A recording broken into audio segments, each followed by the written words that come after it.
বন্ধুগণ, মমতা ব্যানার্জির এই যে ভয় দেখিয়ে স্তব্ধ করে দেওয়ার যে অভ্যাস, সেটা আবার পাল্টাবার সময় এসছে।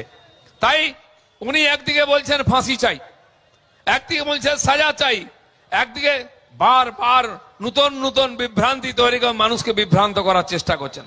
হঠাৎ মাথায় এলো, উনি নেমে পড়লেন অবস্থান করতে, মিছিল কি ফাস্ট ট্র্যাক কোর্ট চাই। 10 বছর আগেও বলেছেন ফাস্ট ট্র্যাক কোর্ট।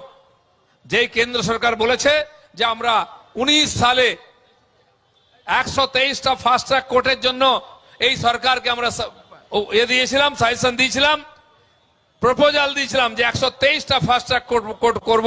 আপনি বলুন কোথায় চান? 4 বছর 19 থেকে 23 অবধি অপেক্ষা করে এই সরকার ঠিক করতে পারলো না করবে কিনা, কোথায় করবে। শেষে বললে এতগুলো নাই, কম চাই। 17টা ফাস্ট ট্র্যাক কোর্টের কথা পাঠালো কেন্দ্র সরকার। 23 থেকে 24 এক বছরে জুন থেকে জুন মাত্র 6টা চালু হয়েছে পস্কো কোর্ট, তারপরে আর হয়নি। কেন হয়নি? এই তথ্য যখন কেন্দ্র সরকার দিয়ে দিয়েছে তখন উনি পাল্টি মারলেন, এখন বলছেন ফাঁসি চাই, আলাদা আইন চাই। কেন্দ্র সরকার এই বছর জুলাই মাসে নতুন আইন চালু করেছে, ভারতীয় ন্যায় সংহিতা, ভারতীয় সাক্ষ্য বিল। ব্রিটিশ সময়ের আইনকে পাল্টেছেন নরেন্দ্র মোদী সরকার। নরেন্দ্র মোদী এবং অমিত শাহর নেতৃত্বে এই আইন পাল্টেছে। 1860 সালের আইন, 1872 সালের আইন, 1890 সালের আইন, সেই আইনকে পাল্টে নতুন ক্রিমিনাল ল হয়েছে ভারতীয় ন্যায় সংহিতা। সেই সংহিতার জন্য 4 বছর ধরে প্রসেস চলেছে। সমস্ত যারা বিধিজ্ঞ, যারা আইনজ্ঞ, তাদের সঙ্গে সঙ্গে পাবলিক ডোমেনে দেওয়া হয়েছে। প্রত্যেক রাজ্য সরকারকে চিঠি লেখা হয়েছে, আপনার মতামত জানান। মমতা ব্যানার্জি, তার সরকার, তার চিফ সেক্রেটারি কোনো সাজেশন পাঠাননি। কারণ আমি ওই হোম কমিটিতে ছিলাম, যে হোম কমিটি রাজ্যসভার চেয়ারম্যানের নির্দেশে 3 মাসের মধ্যে এই বিলের খসড়া ঠিক করেছে সমস্ত আইনজ্ঞদের সাথে কথা বলে। সুপ্রিম কোর্টের 15 উকিল, প্রাক্তন জজ, ল কলেজের প্রিন্সিপাল থেকে আরম্ভ করে যারা যারা আইন জানেন, যে ডেমো দিতে চাইছে সাজেশন পাঠিয়ে সব নেওয়া হয়েছে, কিন্তু পশ্চিমবঙ্গ সরকার কোনো সাজেশন পাঠায়নি। আমাদের পশ্চিমবঙ্গ টিএমসির 2 জন এমপি এই হোম কমিটিতে ছিলেন, doctor Kakoli Ghosh Dastidar, Derek O'Brien. যতগুলো কমিটি মিটিং হয়েছে কাকুলি ঘোষ দস্তিদার একবার মুখ দেখিয়েছেন, আর যাননি। ডেরেক ওব্রায়েন গিয়ে 10 মিনিট থেকে চলে গেছেন। রোজ বলছেন আজকে বলবো, কালকে বলবো, এখন নয়, পরে ডিলে করেছেন যাতে আইনটা সময়ে পাস না হয়। আমাদেরকে 3 মাস বেঁধে দেওয়া হয়েছিল সময়, তার মধ্যে কমপ্লিট করতে হবে ডেমো। আর 3 মাসের মধ্যেই হয়েছে সবার বক্তব্য শোনার পরে, কিন্তু টিএমসি সরকারের কোনো বক্তব্য ছিল না। ডেরেক ওব্রায়েন কি বলেছেন সে রেকর্ডে আছে। সেখানে ফাঁসির কথা বলেননি, সেখানে ফাস্ট ট্র্যাকের কথা বলেননি, সেখানে তাড়াতাড়ি সাজা দেওয়ার কথা বলেননি রেপিস্টদেরকে। কেন বলেননি? এ সমস্ত আমি আপনাদের কাছে এই জন্য বলছি যে আমি সম্পূর্ণ সাক্ষী আছি। 3 মাস আমি কমিটির প্রতি সপ্তাহে 1-2 বার হতো, রোজ 4 থেকে 6 ঘন্টা হিয়ারিং হতো হোম সেক্রেটারির উপস্থিতিতে, তাই হয়েছে। এবং যখন এর মধ্যেও প্রাবধান আছে, প্রভিশন আছে ফাঁসির। এবং এই নতুন আইনেতে দিল্লিতে যে নির্ভয়া মামলা হয়েছিল, 7 বছরে ফাঁসি হয়েছিল, সিবিআই করিয়েছিল কোর্টের মাধ্যমে, 7 বছর লেগেছিল। হায়দ্রাবাদেও নার্স হত্যাকাণ্ডে হয়েছিল ফাঁসি, আর 7 বছরও বেশি মনে হয়েছে। তাই বলা হয়েছে 3 বছরের মধ্যে সমস্ত ফয়সালা করতে হবে সব মামলা। এখানে আছেন বিচারপতি মহোদয়, এবং বলা হয়েছে 45 দিনের মধ্যে চার্জশিট দিতে হবে, আর সেটা সিবিআই দেবে। বন্ধুগণ, এই আইন যখন লোকসভাতে, তখন কি রোল ছিল টিএমসির? বাকিদের সঙ্গে মিলেমিশে এই আইনের বিরোধিতা করেছেন টিএমসির এমপিরাও। কেউ সহায়তা করেননি যে আইনটা ঠিক আছে পাস হোক, বিরোধিতা করেছেন। পাস হয়ে যাওয়ার পরে যেমন কৃষি আইনকে সরকার উইথড্র করতে বাধ্য হয়েছে, প্রধানমন্ত্রী বলেছেন যে আমরা লোককে বুঝিয়ে উঠতে পারিনি এর প্রয়োজনীয়তা, তাই উইথড্র করছি। ঠিক সেইভাবে এই আইনকে উইথড্র করানোর জন্য চাপ দেওয়া হয়েছে। আপনারা জানেন ট্রাক ড্রাইভারদের দিয়ে দিল্লি বন্ধ করে, রাস্তা বন্ধ করা হয়েছিল যাতে মোদীজি বাধ্য হয়ে একে উইথড্র করেন, কিন্তু হয়নি। সে আইন চালু আছে এবং এর দ্বারাই সমাধান হবে, কিন্তু আইন কাজ করে না। যতক্ষণ না প্রমাণ আছে, তথ্য আছে, আইনের কোনো গুরুত্ব নাই, বিচারপতিরও কোনো গুরুত্ব নাই। সিবিআই বা কি করবে? আপনি এক হাতে জল দিয়ে ধুয়ে ঝাড়ু মেরে দেবেন যাতে তথ্য না পাওয়া যায়, আর একদিকে দাঁড়িয়ে চেঁচাবেন ফাঁসি চাই। এই রাবড়ি পলিটিক্স চলবে না। মমতা ব্যানার্জি প্রথম দিন থেকে চেষ্টা করেছেন যাতে দোষীরা সাজা না পায়, সামনে না আসে, কোনো তথ্য না থাকে। আজকেও দেখুন টিভিতে যে ভিডিও চলছে, সেই যে মৃতদেহ পাওয়ার পরে 25 মিনিট পরে নাকি পুলিশ খবর পেয়েছে, তার মধ্যে তথ্য প্রমাণ লোপাট হয়েছে। একাধিকবার চাদর বদল করা হয়েছে, কারণ রক্ত ইত্যাদি লেগে থাকতে পারে চাদরে। দুবার চাদর বদল করে অন্য চাদর গেছে। সেইখানকার ভিডিও চলছে টিভিতে, দেখুন সেখানকার ঘরের মধ্যে পরিস্থিতি, সাদা চাদর সেটা ছিঁড়ে গেছে, কোথায় কি ছিল। এবং সেই ভিডিও যেটা চালু হয়েছে এটা যে ঠিক, এটা তার বাবার বক্তব্যে বোঝা গেছে। একজন পুলিশ অফিসার, তিনি ছিলেন সিপি, তিনি প্রথম বিভ্রান্ত করে বললেন তার পরিবারকে এবং মানুষকে সুইসাইড কেস। সেখানকার সুপার, যিনি সবচেয়ে বেশি জিম্মেদারি, সবচেয়ে বেশি দায়িত্বশীল ব্যক্তি, যার সত্য ঘটনা বলা উচিত ছিল, যার এফআইআর করা উচিত ছিল, সেটা না করে মমতা ব্যানার্জির কথায় তিনি সব উল্টো পাল্টা তথ্য দিয়ে ভুল প্রমাণ করে লোককে ভুল বুঝিয়েছেন। তো সুপারও ভুল বলেছেন। আরজিকর হসপিটাল থেকে বলছিলাম। কি হয়েছে? ওর একটু শরীরটা খারাপ হয়েছে, আপনারা কি একটু আসতে পারবেন ইমিডিয়েট? কেন, কি হয়েছে? কি ওর শরীরটা খারাপ, আমরা ভর্তি করাচ্ছি ওকে, আপনি কি ইমিডিয়েট একটু আসতে পারবেন? কি হয়েছে কি সেটা বলবেন তো? সেটা তো ডাক্তাররা বলবে আপনারা এলে। আমরা আপনার নাম্বারটা জোগাড় করলাম, করে জানালাম যে বাড়ির লোক হিসেবে আপনারা একটু তাড়াতাড়ি আসুন। কি হয়েছে সেটা বলো না তুমি। পেশেন্ট শরীরটা খারাপ, ভর্তি হয়েছে হসপিটালে, বাকিটা আপনারা এলে ডাক্তার বলবে। ওর কি জ্বর হয়েছে?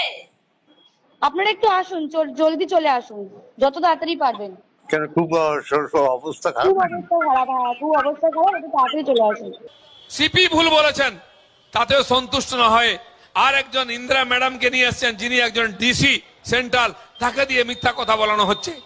তিনি যে ঠিক বলছেন না, তিনি যেগুলি মুখস্থ করে এসেছিলেন সেগুলি প্রেসের সামনে বলেছেন, তা যে মিথ্যা কথা, সেটা পীড়িতার বাবা নিজে বলেছেন যেটা মিথ্যা কথা। সত্যি কথা উনি একদম জোরের সঙ্গে কি করে বলছিলেন, টোটালি উনি মিথ্যা কথা বলছেন। আজকে আবার বলতে বাধ্য হচ্ছি এখন থেকে।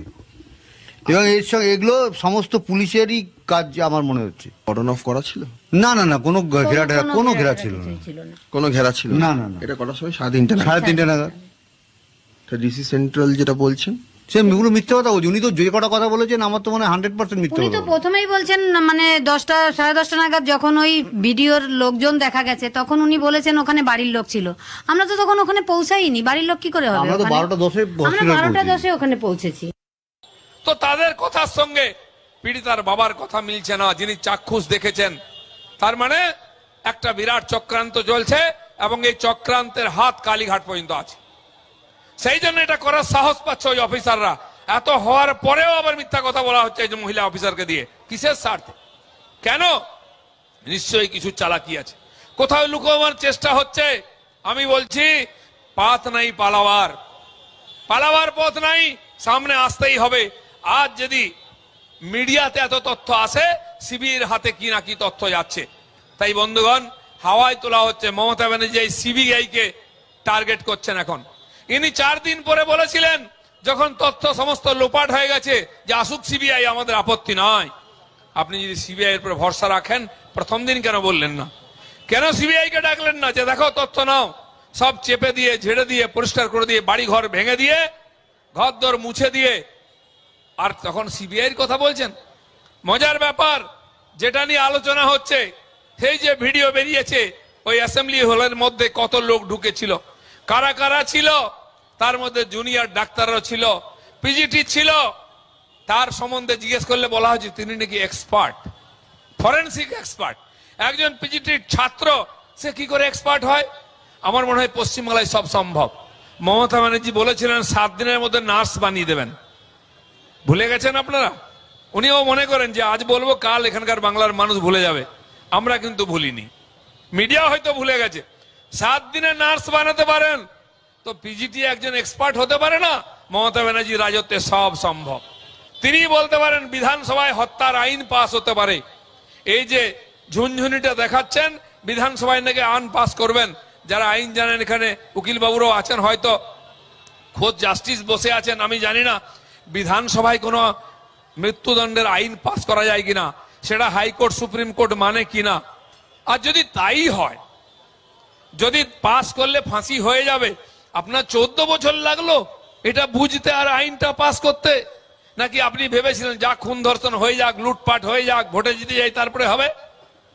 যদি এটা এসেই আপনি 10 বছর আগে থেকে দাবি করছিলেন, প্রথম 5 বছরে আইনটা পাস করতেন, আপনার কেন্দ্রে ভরসা নেই, তখন কেন্দ্রে কংগ্রেস সরকার ছিল, তারপরে বিজেপি এলো, তো আপনি আইনটা পাস করলে আপনার রাজত্বকালে 14 বছরে পশ্চিমবাংলায় 48,000 এই ধরনের ক্রাইম হয়েছে, অপরাধ হয়েছে, খুন ধর্ষণ থেকে আরম্ভ করে ইত্যাদি।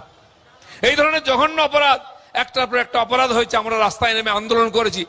আর আজ আবার বোকা বানানো হচ্ছে। হয়ে গেল ফাস্ট ট্র্যাক কোর্ট, এখন ফাঁসি। আপনার এই যে ঢপের চপ বিধানসভার আইন, এর কোনো গুরুত্ব নাই। বাঙালিকে এদিক থেকে ওদিকে করে দেওয়া, দুর্গাপূজার আগে একটু মনটা ঘুরিয়ে দেওয়া, উনি জানেন এদিক ওদিক করে চালিয়ে দাও। 7 তারিখ গণেশ পুজো আসছে, লোক মেতে যাবে লাড্ডু খেতে। তারপরে 17 তারিখ বিশ্বকর্মা পুজো, ছেলে বউ নিয়ে বাজার করো, দুর্গা পুজো সব ভুলে গেলাম। কোথায় তিলোত্তমা, কোথায় অভয়া, কোথায় সুপ্রিম কোর্ট, হাইকোর্ট, কোথায় ফাঁসির আসামি, সব শেষ হয়ে যাবে। বাঙালির এ ব্যাপারে ধৈর্য একটু কম থাকে, তাই উনি বলেছেন এটা ওটা বলে চালিয়ে দাও, গুলিয়ে দাও, সব ঠান্ডা হয়ে যাবে, বাঙালি আর লড়বে না বেশি দিন। আমরা কিন্তু রাস্তায় আছি, রাস্তায় থাকবো। আপনার এবং এই কেসের শেষ দেখে ছাড়বো, কারণ প্রতিজ্ঞা নিয়েছি আমরা। নাহলে বিচারকের আসন ছেড়ে কেউ এসে রাস্তায় এখানে ধর্ণা দেয় না, যেটা জাস্টিস গাঙ্গুলি দিচ্ছেন। এটাই ভারতীয় জনতা পার্টির ঝান্ডার জোর আছে, বিজেপির কর্মীদের মনের জোর আছে, লড়াই শেষ পর্যন্ত দেবো। আমরা ফ্রন্টে নাই, জনতা আছে, সমাজ আছে, নাগরিক সমাজ ফ্রন্টে আছে, আমরা পেছনে আছি, পুরো শক্তি দিয়ে, সাহস দিয়ে। পুলিশের অত্যাচার হলে আমরা আছি। ছাত্র আন্দোলন যারা করেছিলেন তাদের জন্য আমাদের উকিলরা লড়াই করছেন কোর্টে, আর আমরা এখানে মাঠে লড়াই করছি। তাই বন্ধুগণ, মমতা ব্যানার্জির যে বুদ্ধির দৌড়, তার মাথায় যতটা চক্রান্ত হয় তাতে উনি এতটাই করতে পারেন, কারণ যেটা ধরা পড়ে যায় সব। সেই জন্য গায়ের জোরে ভয় দেখিয়ে পুলিশ দিয়ে কেস দিয়ে মারপিট করে লোককে বাড়ি ঢুকিয়ে দেওয়ার চেষ্টা করছেন। আমি বলছি মানুষের মর্মে আঘাত লেগেছে। আজ এমন জায়গায় পৌঁছে গেছে জল, আর বসে থাকার উপায় নাই।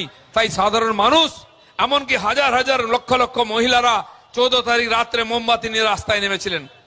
আজকেও মহিলারা প্রতিবাদ করছেন, এখানেও উপস্থিত হয়েছেন। পুলিশের সম্বন্ধে স্লোগান উঠেছে, পুলিশ তুমি চিন্তা করো, তোমার মেয়েও হচ্ছে বড়। পুলিশ তার বিরুদ্ধে একটা নাকি স্লোগান লিখেছে, আমি দেখলাম সোশ্যাল মিডিয়ায়, টিভিতেও চলছে। পুলিশ স্লোগান দিয়ে বাঁচা যায় না, পাবলিকের মার দুনিয়ার বার। তোমরা যদি মনে করো সমাজ থেকে তোমরা আলাদা, সমাজ কিন্তু হিসাব বুঝে নেবে। আমরা মনে করি তোমরাও সমাজের অঙ্গ।